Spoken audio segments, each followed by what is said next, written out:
Welcome everybody to yet another episode of Hearts of Iron 4. This time we will try to take the United States. Just because in my last couple of episodes or Let's Plays, I've never taken it, but I've always stated that it's not too hard to defeat them because the United States the AI struggles with defending its own territory.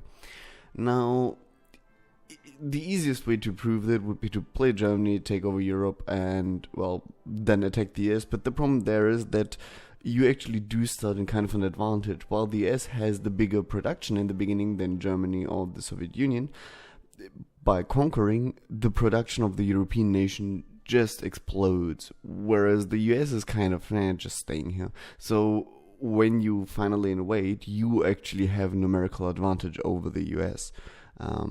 All this is helped by the fact that the US keeps suiciding troops into Europe. So after the war starts, the US will constantly be naval invading and everything it sends will just die. So this also is a big drain on the United States resources. To make it fair, I've decided to just pick one of its neighboring nations and go fascist from there. This will help me in starting hopefully a pretty early war. It will get rid of the pesky naval invasions. It's not hard because you can just have your people ship over. Like, if you're Germany, just take England and the Dominion of Canada will become your puppet and you can just get people over. But that's not too important right now.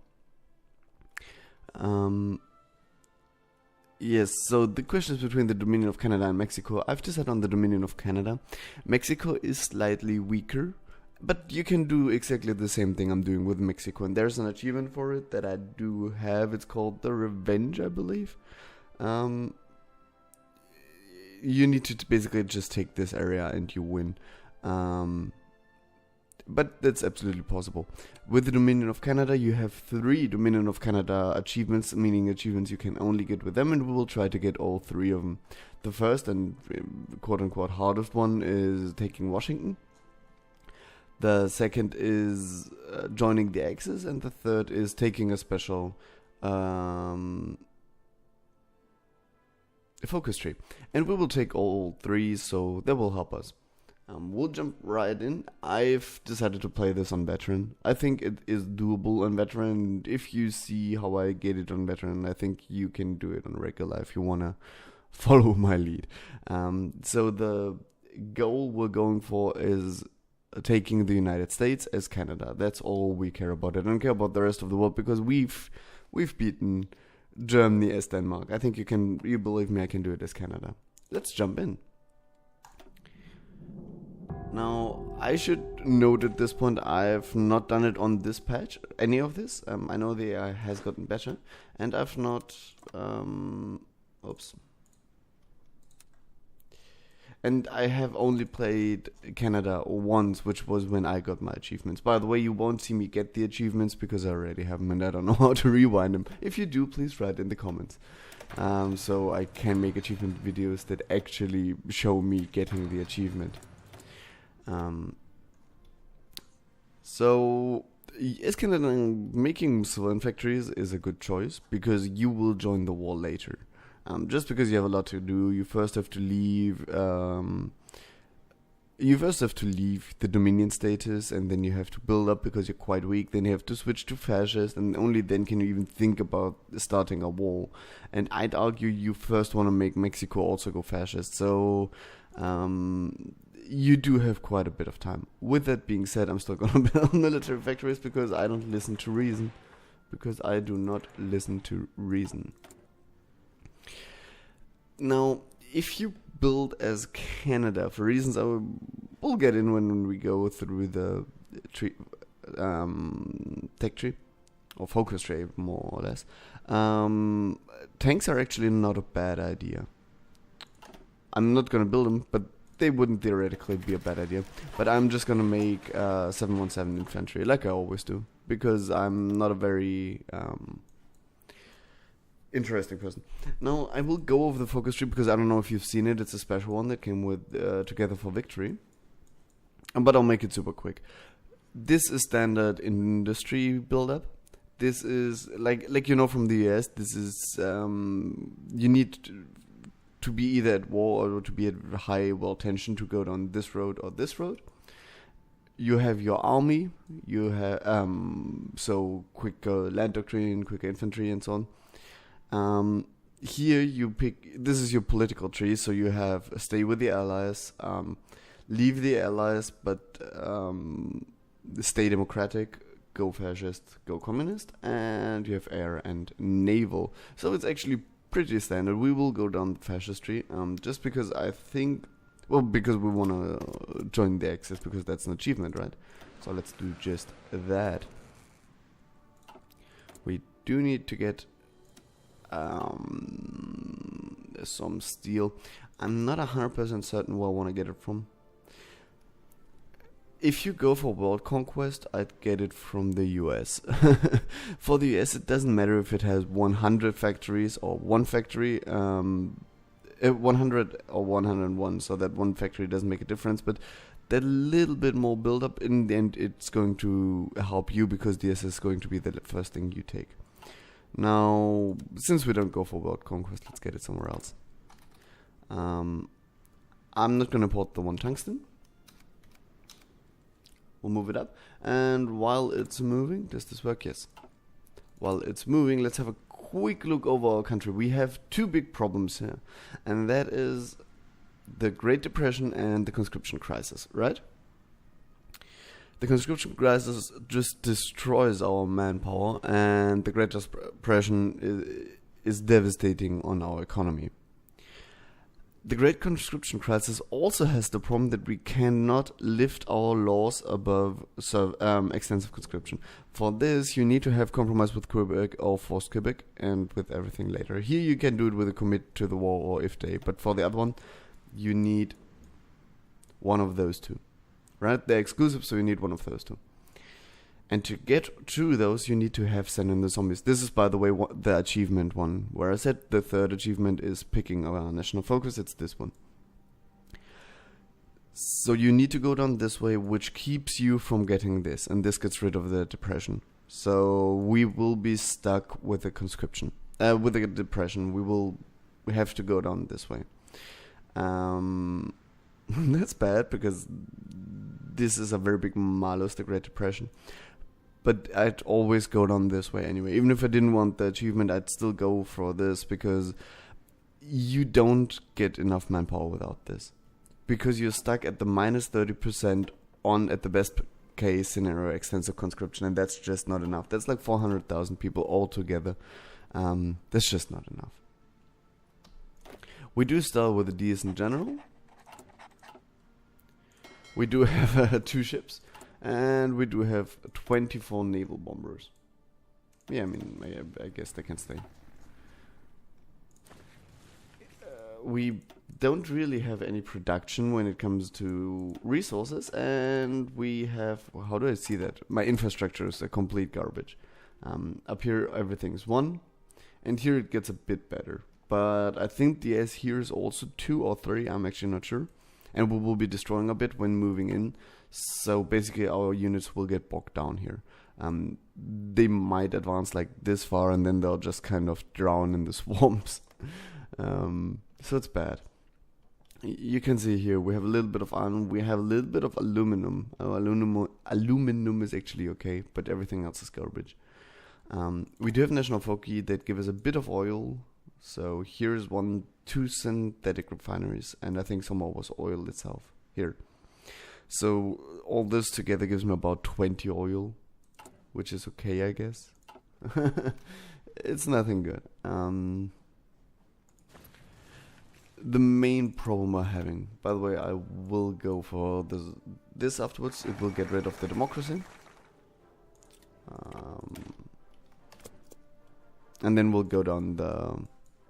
While the democracy is counting, we'll go in this way.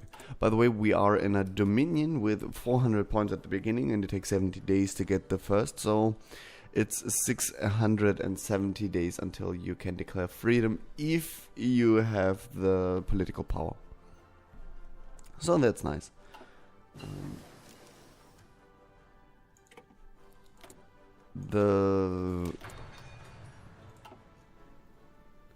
big problem we're having right now, besides that we're playing on veteran, is we have 18 factories, right? 12 civilian and 5 military.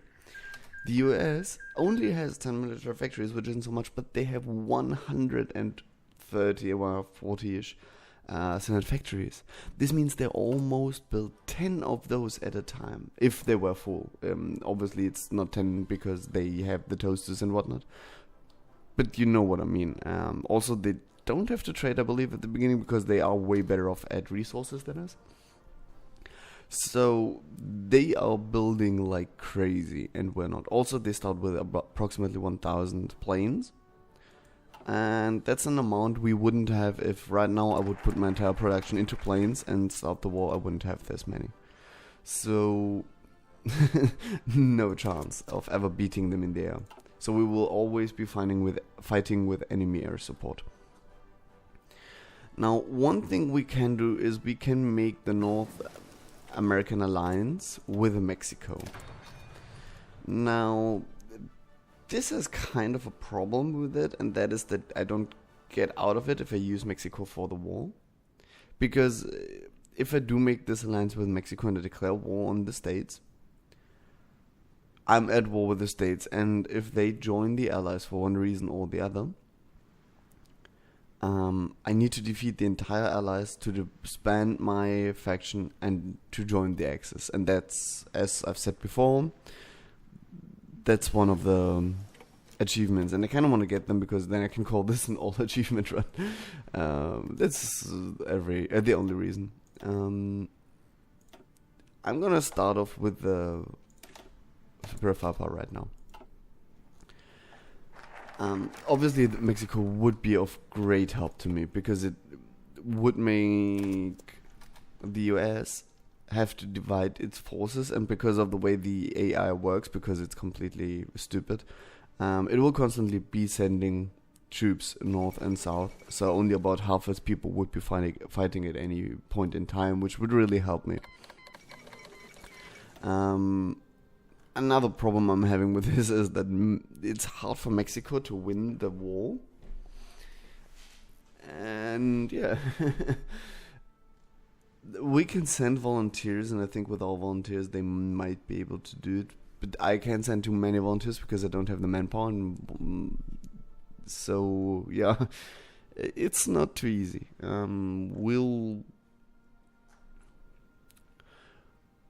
What we can always try is to make this alliance beat the US with this alliance and then join the Axis. But we could also just try to defeat them without it. I kind of want to go for the theorist, but I think I want to get RB Bennett first because he's almost getting rid of our difficulty penalty. So I'll do this. Sure.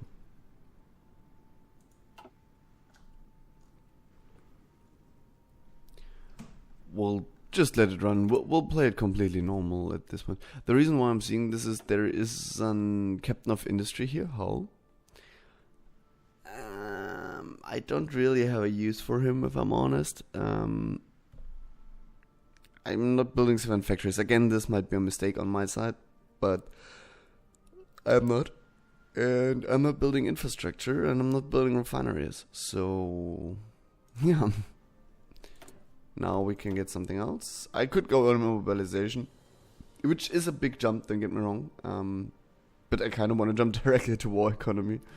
So, because going directly to war economy and skipping those two basically gives me 300 extra political power, which is nice.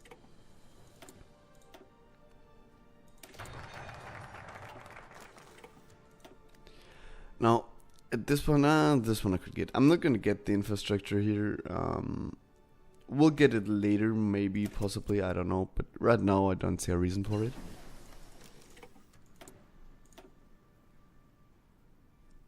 It is 37, so I can start getting the good stuff. In this game, I think everyone plays that way. Always focus industry. Not here. I meant here. Which again, I don't like, because the developer at some point said that any choice everyone makes the same decision isn't a choice at all, and it should be remade. And I feel like they failed to remake that.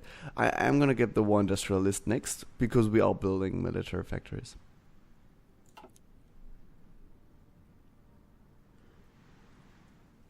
Actually, it will depend. If the wars break out first, I might not even get them. But we'll see about that. So now I'm not getting the infrastructure. I can't get this because for this I would need the war one, so we need to be at war. I'm just gonna help with that a bit. Okay. By the way, I'm aiming at 20-minute videos. I'm not 100% certain if it's 20 or 30.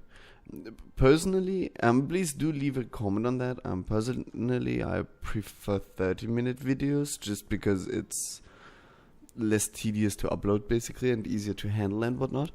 But the 20-minute episodes, I know some people prefer watching those, and because it gives more stop points where you don't have to remember minutes or something, but you just remember the episode. And yeah, I think that is the main reason. I mean, an argument can be made that by making less videos, by making more videos, I'm artificially inflating the amount of views I get. But I think you'd have to be a pretty sad person to think that's a reason for anything. But yeah, if you have 3 videos instead of 2, you do have more views. So what do we get? I think I still want to get the military guy. I really dislike having Howie. I'm almost considering just hiring him at some point, so it doesn't always show the you can hire people. Because that's really confusing me.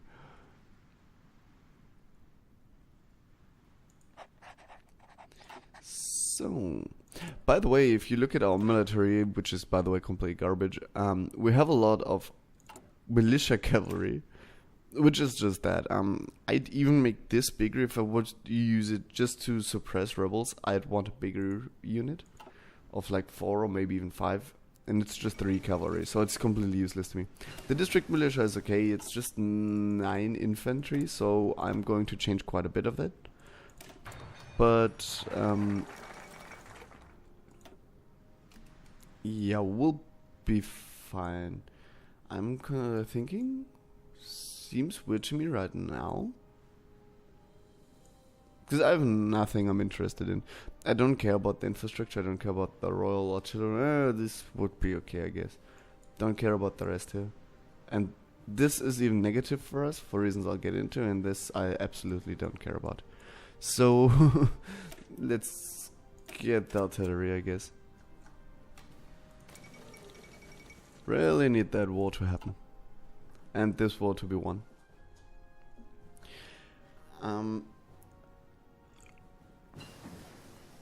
Excuse me, had a sip of coffee there.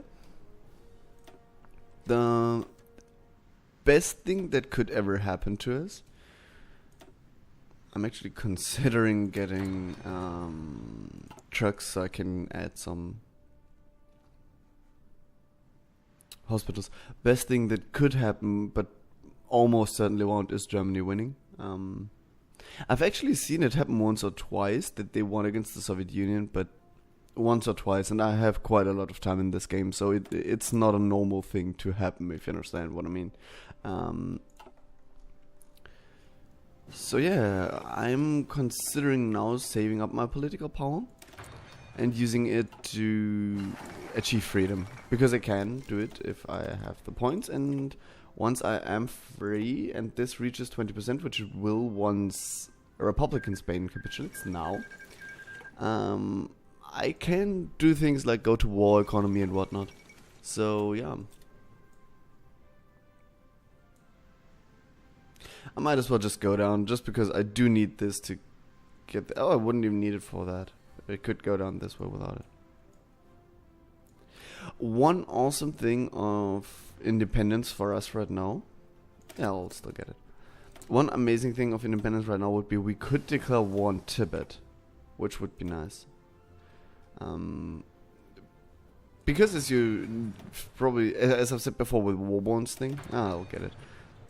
As I've said with the Warborn's thing, Tibet is, not Tibet, I'm locked off until I'm at war from doing some things.